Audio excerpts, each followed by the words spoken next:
guys. Okay, I'm gonna kind of go through it really quick on the first part of it. So, because it's just a cluster of stuff. So I'm just gonna go up down through here. Okay, Moscow, Idaho. As students return for September or for spring semester, the small college town in wheat farming country is still grappling with the brutal killings of four vivacious University of Idaho students. A shrine of teddy bears, flowers, and a framed college collage still stands in front of the three-story home near campus where three female residents and a male visitor were fatally stabbed in the early morning of November 13th. On Main Street, a table in front of Mad Greek, a restaurant where two of the victims worked, holds four white candles, each bearing the name of a victim. Madison Mogan, 21, a senior in marketing from Coeur d'Alene, Idaho, about 1.5 hour drive from north of Moscow, was remembered for for treasuring her friends and dreaming of world travel, according to interviews conducted by Insider and reports published in other outlets. Kaylee Gonsalves, 21, was post-graduation move excited for her planned post-graduation move to Austin, Texas, to begin a marketing career. Ethan Chapin, 20, Conway, Washington, was remembered for his bright smile, sense of humor, as a triplet, a love of playing sports with his siblings. Xana Kernodle, 20, who grew up in Idaho and Arizona, was remembered for loving her independent life in college and for her fierce spirit. A server at Mad Greek, the restaurant where Mogan and Kernodle worked, and the other victims visited, wore a ribbon of her school's black and yellow colors to honor her friends. So sweet, so friendly, said the young woman, who asked Insider to not use her name. There's the memorial right there with the candles. And remember, the Mad Greek is derived out of Alaska, which also is where I believe John Fletcher, the owner of the Grub Truck, that's where he came from initially, from Alaska, and then he stopped off in Spokane and was with somebody else doing a restaurant there, and that went south, and so he ended up here. Okay, after a nearly 7-week manhunt, questions about who could have motivated someone to harm the students grew even more pitched after the police finally arrested a suspect on December 30th. Despite attempts to make sense of the killings, a motive remains elusive weeks later, and questions have mounted about why one of the surviving roommates waited until just before noon to call police after she'd seen a masked man in her home around 4 a.m. Timing of the 911 call. The police say that Dylan Mortensen, one of the two surviving roommates, heard what she thought was crying around the time of the alleged murders, and a male voice she didn't recognize saying, "It's okay, I'm here, I'm going to help you." She told authorities that she went to her door and saw a man dressed in black wearing a ski mask, not a COVID mask, but a ski mask, coming toward her, and froze, but that after he exited through then when he exited through the back sliding glass door, she locked her own bedroom door and went back to bed. She finally called 911 at 11:58 after calling friends over to ask what to do about finding one of the roommates not moving, according to early news reports citing police sources. Then there was a haziness surrounding the grisly discovery. Confusion ensued in the hours before the police were called, said another neighbor who identified herself as the best friend of the surviving roommates and asked not to be named for privacy reasons. Let me read that again. Confusion ensued in the hours before the police were called, said another neighbor, who identified herself as the best friend of one of the surviving roommates and asked not to be named for privacy reasons. Well, this feels very strange to me, that part. She said she came to the house soon after the crime was discovered and learned from the surviving roommates, Mortensen and Bethany Funk, that someone on the second floor wasn't moving. Okay, so she came to the house soon after the crime was discovered, and that could be any time, you guys, and learned from the surviving roommates, Mortensen and Bethany Funk, that someone on the second floor wasn't moving. She said she first presumed the person had ingested something from someone that was laced. She said she first presumed the person had ingested something from someone that was laced. It wasn't until later she learned 4 people she knew had been stabbed and were not unconscious but dead. When I was out there that day, I wasn't comprehending, she said. I'm still not. Okay, here's the memorial out front. The memorial stands outside the home where 4 University of Idaho students were killed in November. A party house? The victims' hilly campus-adjacent neighborhood, crammed with large and small apartment buildings, plus family homes with rooms rented by students, was known as a party zone. A friend and neighbor of the victims who said they were often visited the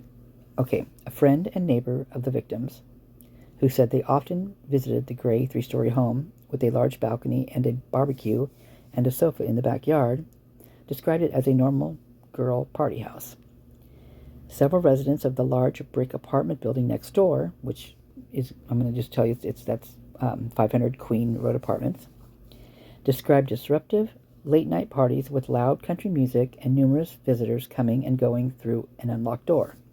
Okay, I'm going to actually, this particular little piece here, if you listen to 2 other interviews from 2 other neighbors from that particular building, they said that's not exactly what it was, that they were very considerate and then it wasn't overly disruptive, it was just normal. Yeah, so I kind of have to strike this one. It's kind of weird. I wonder, actually, well, maybe not kind of weird. Maybe Enon was in on this. Maybe this was one of the things he said. Remember he talked about that note being on his door, kind of weird. Anyway, police were called to respond to complaints of loud parties at the house 3 times since August, according to reports obtained by Insider, which isn't that much. I mean, come on. I mean, we saw that. Actually, they're lying there. They're freaking lying. Because one of those wasn't a call to that house. It was a call to the frat guy's house. And they decided just to go over here. Because if we had warned these guys, we've got to warn the other guys. So you can just strike one of those out right there. Bingo. A Lyft driver, Vincent Sheets, said he'd started refusing to pick up or drop off anyone in the vicinity of the house on party nights because he'd experienced incidents in which his car was hit with vomit or people threw objects while he was driving. He said he previously worked as a caterer at several University of Idaho fraternity and sorority houses and couldn't take it. The amount of drugs and alcohol the amount of drug and alcohol in this was mind effing boggling, he told Insider, so I quit. Calvis was a member of Alpha Pi sorority. Kernodle and Mogan were members of Pi Beta Phi. And Chapin was a member of Sigma Chi. Ads removed. Do they not want to be associated with that or something? That's kind of weird. Okay, hold on, give me a second. Okay, so the sororities were on probation at the University of Idaho in the weeks after the killings for health and safety violations, according to the university's Greek Life website. Health and safety violations are about concerns regarding risk management, alcohol, drugs, or hazing. So that's the sororities right there. That's very interesting, isn't it?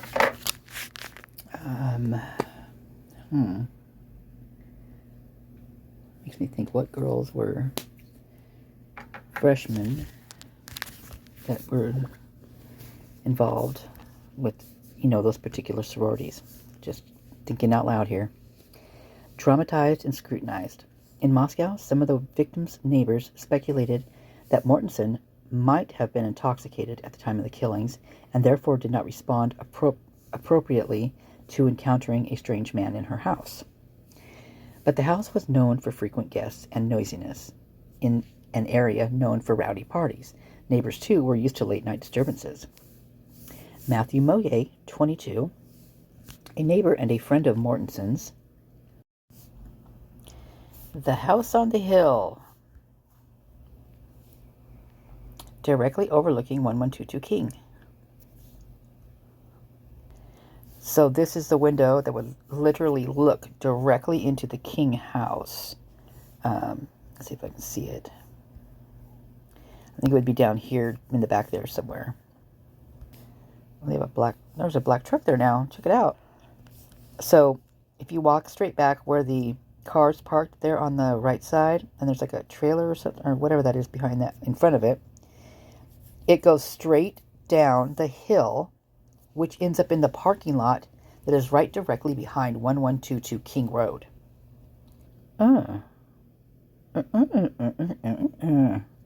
What? This is new. I don't remember this one.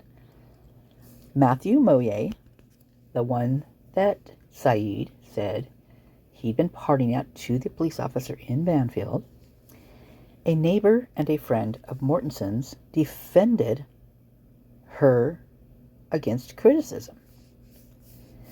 She has been through one of the most traumatic things you can go through, and people are attacking her, he said. When you're in a stressful situation, you might not act how people think. You might not act how people think. At closing time on a late October weekend, Kaylee Gonzalez hired a Lyft driver, Dakota Kidder, to drive her and Madison home from a local bar. Oh, you guys, here's yet another one. This was not named to begin with. Dakota Kidder was named as someone who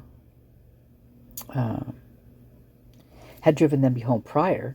But I've never heard it. Well, let me see. Maybe, October. Oh, this is October. Never mind. Okay, strike everything I just said.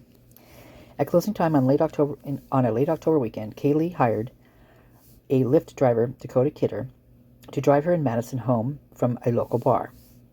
They had spent their night, as they also would on the night of the murders, at the Corner Club. The popular watering hole is a small, windowless haunt made of gray cinder blocks where 20-somethings sip cocktails made from Mike's Hard Lemonade, Twisted Tea, and rum. Ugh, Jesus, that's rot gut.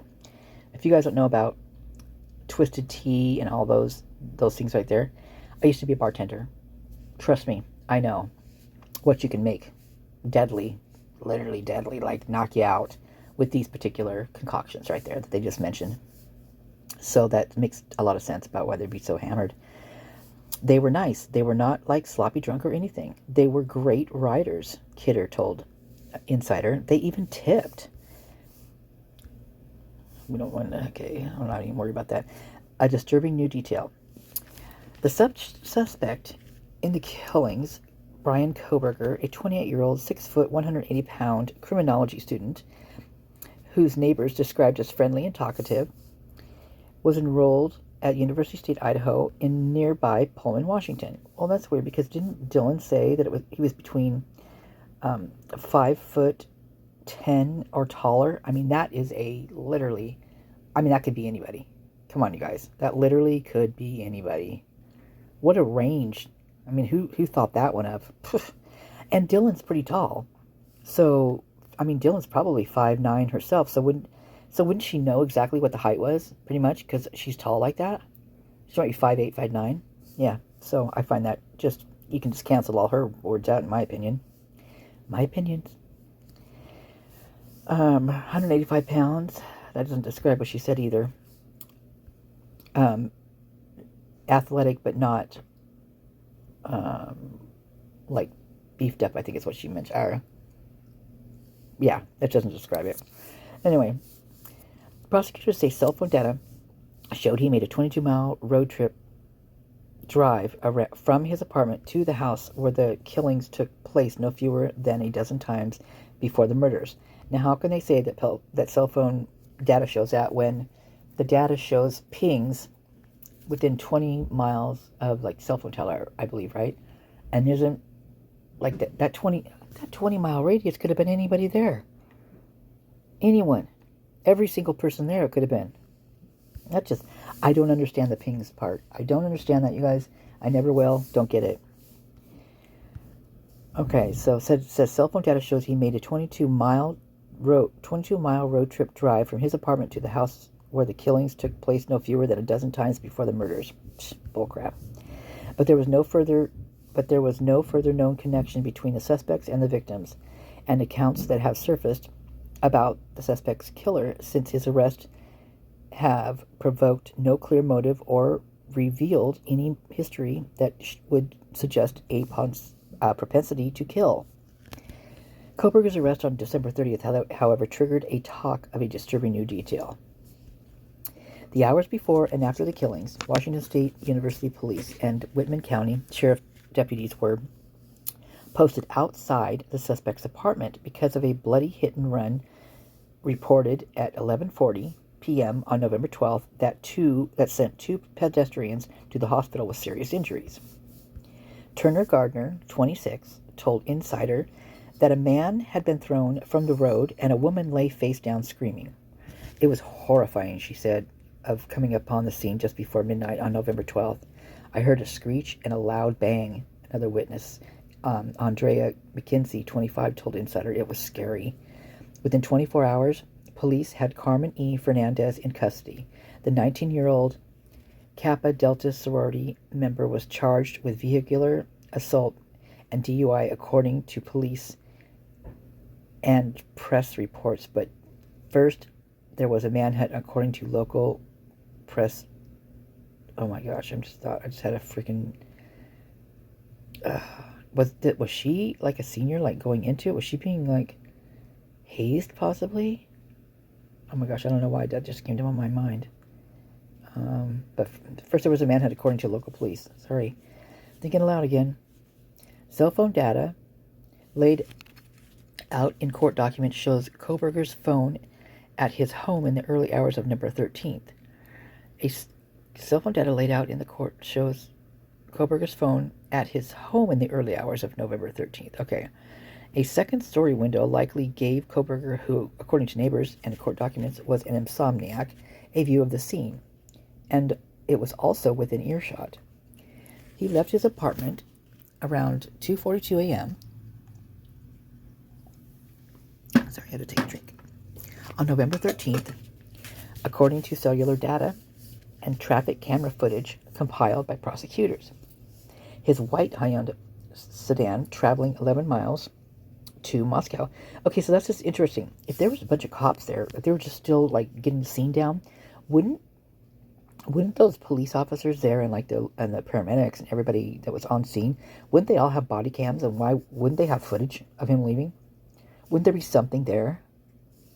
Just thinking out loud.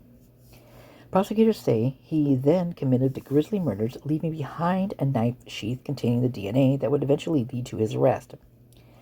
Oh yeah. By 5:30 a.m., cell tower pings show his phone back at his house. So get this. By 5:30 a.m., cell tower pings show his phone back at his house. Didn't they say he drove like a long ways before he got? I think they said 9:30 or something like that. Just, I don't know. That's what I thought. The police were there the whole time.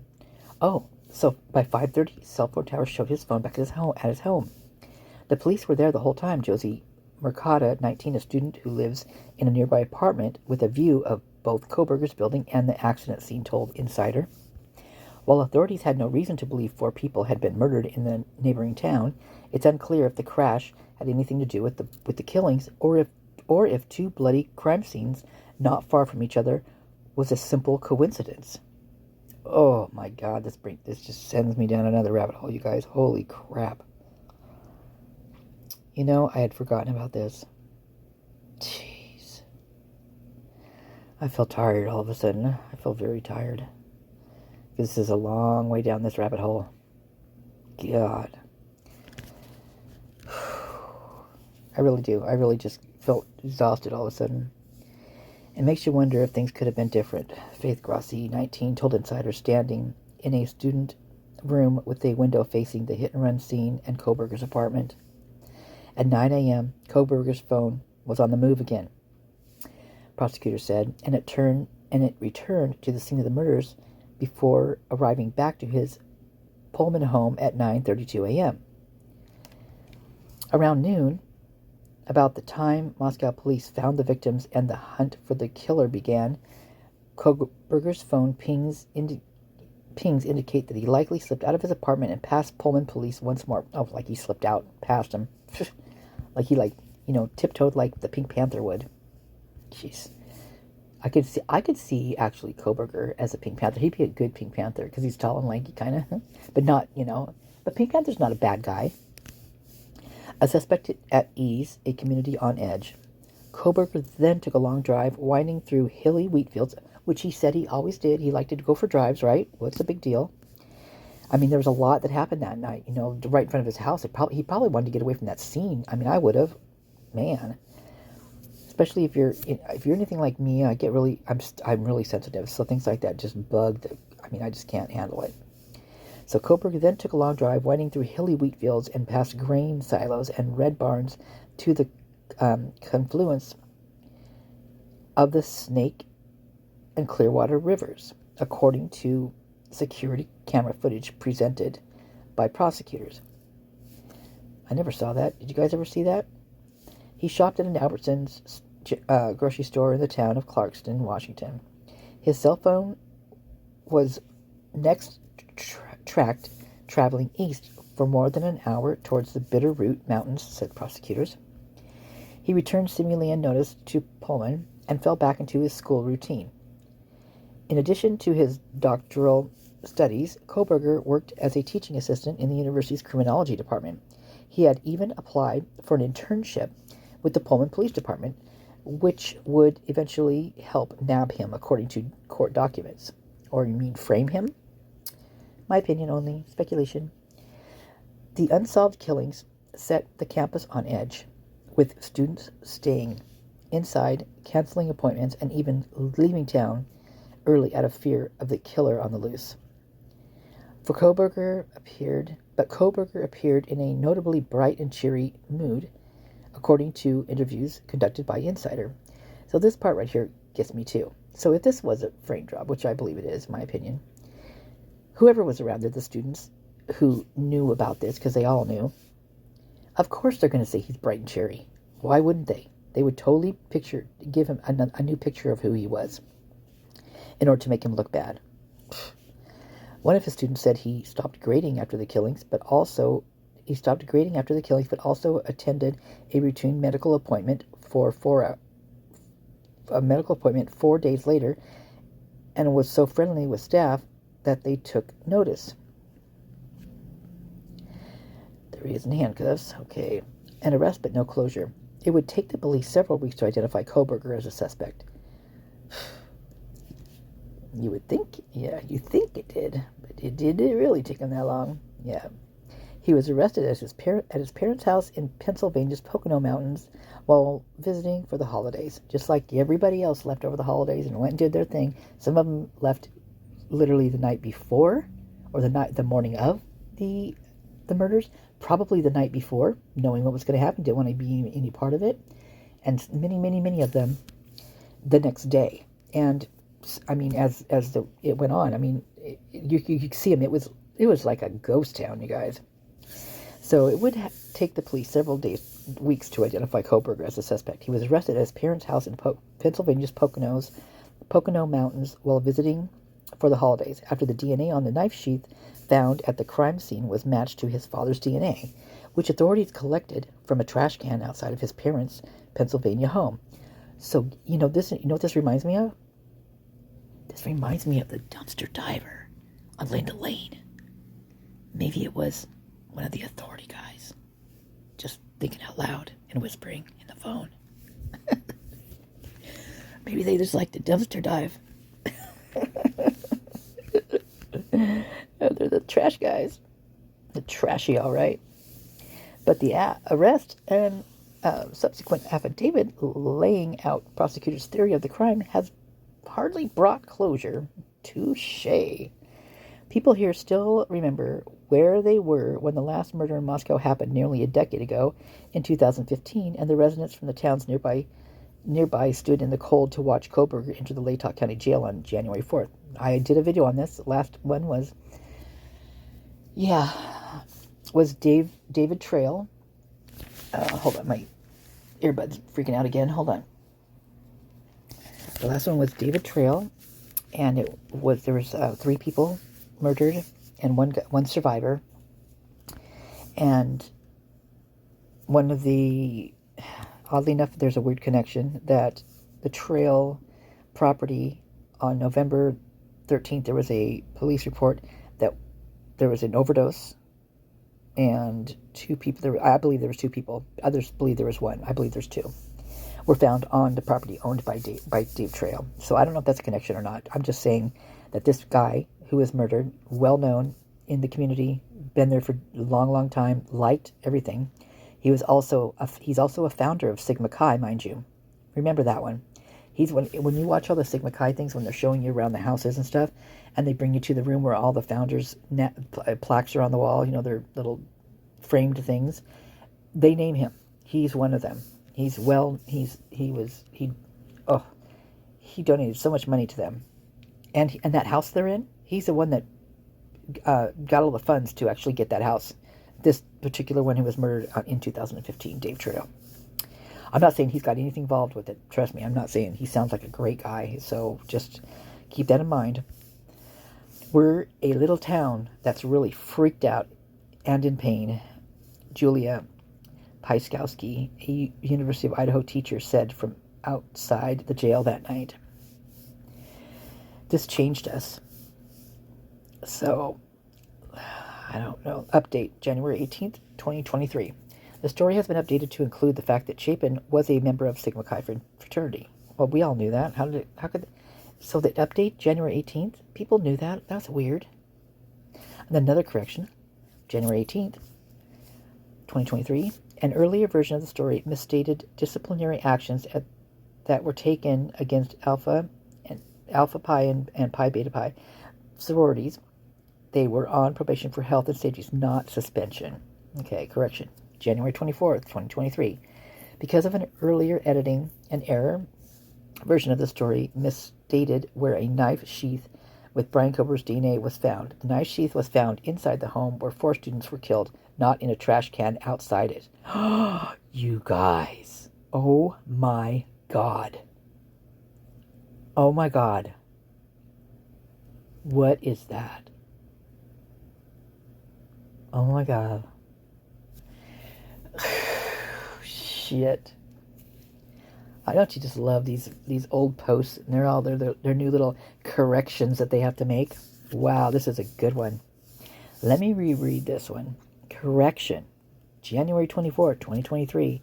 Because of an editing error, an earlier version of the story misstated where a knife sheath with Brian Koberger's DNA was found. The knife sheath was found inside the home where the 4 students were killed, not in a trash can outside. Could that trash can have been the one on Linda Lane? Could that have been possibly, like you guys, some think that he picked something up, some think that he put something there. Now, I might have to change my story. Maybe he did pick something up. I don't freaking know. Looked like something pointy coming out of his pants, in my opinion. Did he place something there? Did he place a knife? This is so bizarre, you guys. I cannot believe this. This is literally blowing my mind right now. I haven't read this. I didn't read it before doing this. I just found this article because I had just made another one about the house on the hill behind the King House, and I was going to add an article with Matt, with his article, newspaper clipping, whatever, about him calling the cops a noise complaint on the King House. And then I found this one, and I just started reading it. I had not seen this one before. It's brand new to me. Holy Moses. Holy Moses. Oh, and that's it. Boy, wasn't that a bingo to the end. That was like a ping. Wow, that was like... I'm really shocked right now, you guys. All right, this is going to be something. I might have to start with that. Man, I'm telling you, that's really good. Huh. God, let me find where they said that in here. Do you guys remember? I don't remember.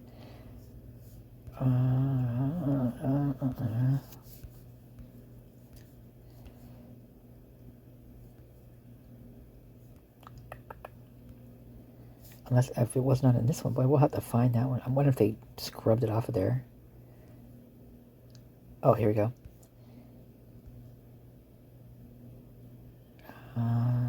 He left his apartment, didn't come out. His wife said he was living behind night sheet. So it doesn't say it right there.